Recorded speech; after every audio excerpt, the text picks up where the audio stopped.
Assalamualaikum warahmatullahi wabarakatuh. Perkenalkan, kami dari kelompok 1 ingin menjelaskan tentang ilmu pengetahuan dalam pandangan Al-Farabi.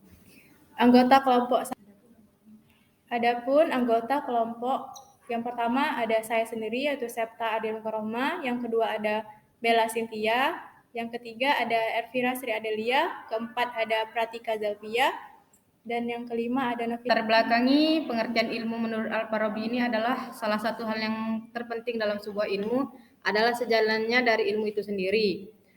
Dalam sejarah, sebuah ilmu akan sangat membantu seseorang dalam mempelajarinya dan bagaimana ilmu itu sendiri berkembang sedemikian rupa, bagaimana cara berpikir dalam bidang ilmu tersebut, atau bagaimana satu sejarah dapat merubah pola pikir dalam pemikiran seseorang.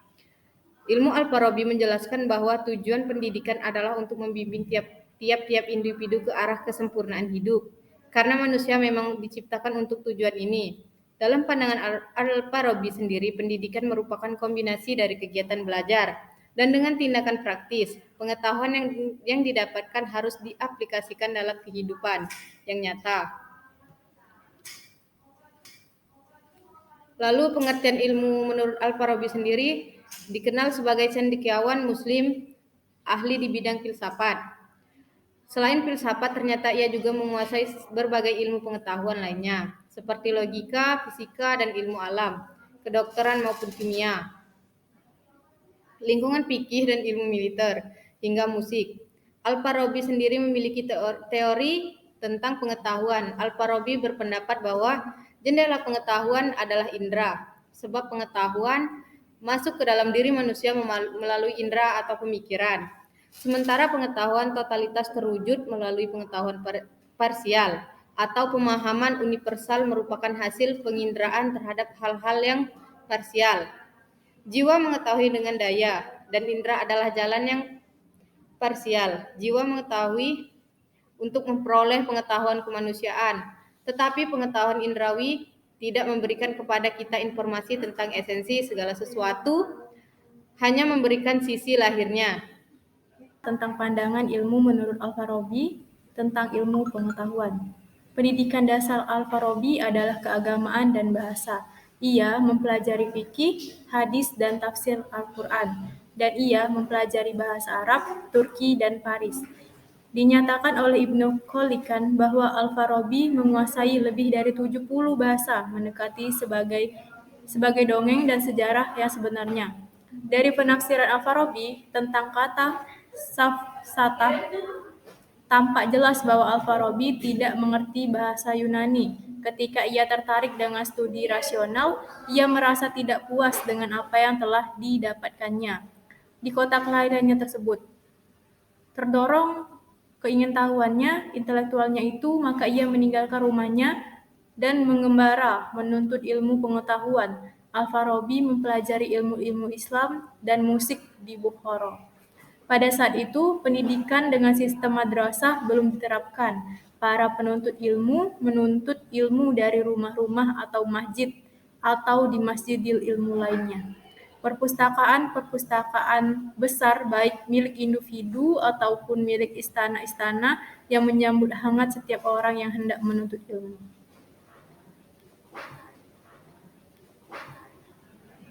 Biografis pendidikan Al-Farabi. Biografis pendidikan Al-Farabi, nama lengkapnya adalah Abu Nars Muhammad Ibnu Muhammad Tahan Ibu Azallah Al-Farabi. Ia lahir di Wasij, distrik Farab, atau sekarang dikenal dengan kota Afrar atau Transoxiana, Turkistan pada tahun 2557 Hijriah atau 870 Masehi. Ayahnya seorang jenderal berkebangsaan Persia dan ibunya berkebangsaan Turki. Ia dikenal di kalangan Latin abad tengah dengan sebutan Abu Nars atau Abu Nasr. Sedangkan sebutan nama Al-Farabi diambil dari nama kota Farab, tempat ia dilahirkan, dan sejak kecil Al-Farabi sudah tekun dan rajin belajar.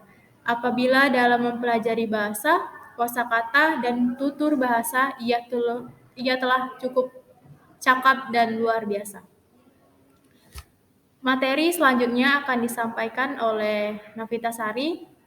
Kepada Novita, dipersilakan.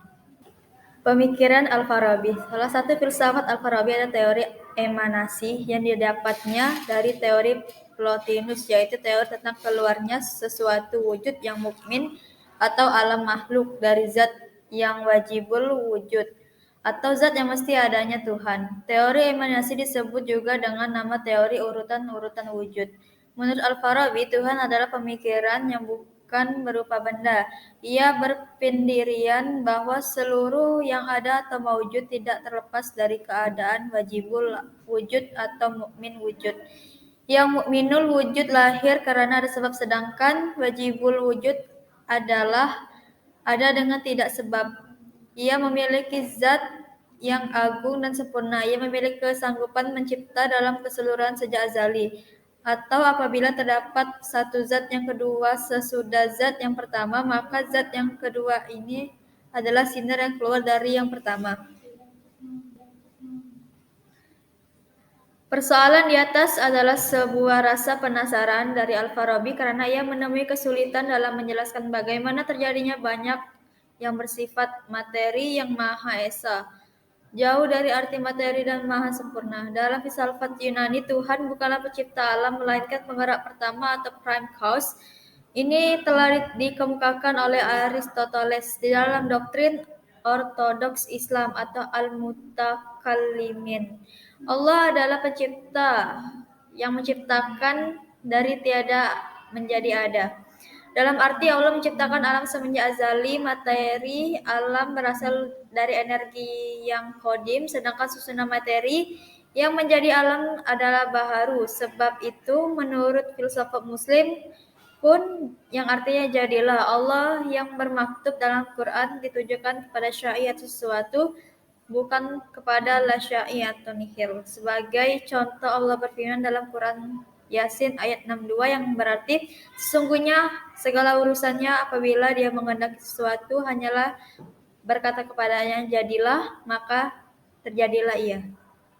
Baiklah, kesimpulan yang dapat dari materi yang telah teman saya sampaikan, yaitu dari pembahasan tersebut dapat disimpulkan bahwa Al-Farabi sebagai filosof Islam yang pertama kali membawa wacana filsafat secara lebih mendalam. Ia mendirikan tonggak-tonggak filsafat Islam yang kemudian banyak diikuti oleh filosof Islam yang lain. Namun, dari beberapa ajarannya, masih terdapat banyak penyimpangan terhadap ajaran Islam yang murni. Seperti teori pemanisannya yang menggambarkan sosok Tuhan seakan hanya bagian dari suatu sistem yang terus berkelanjutan. Kemudian pemahaman mengenai nabi dan filosof yang disamakan oleh Al-Farabi menganggap bahwa kenabian adalah sesuatu yang dapat dicapai oleh semua orang melalui tingkatan-tingkatan proses pembelajaran. Baiklah, itu saja materi yang dapat kami sampaikan. Bila ada salah kata atau perbuatan, kami minta maaf kepada Allah, kami mohon ampun. Kami akhiri, wabila taufiq walhidayah. Assalamualaikum warahmatullahi wabarakatuh.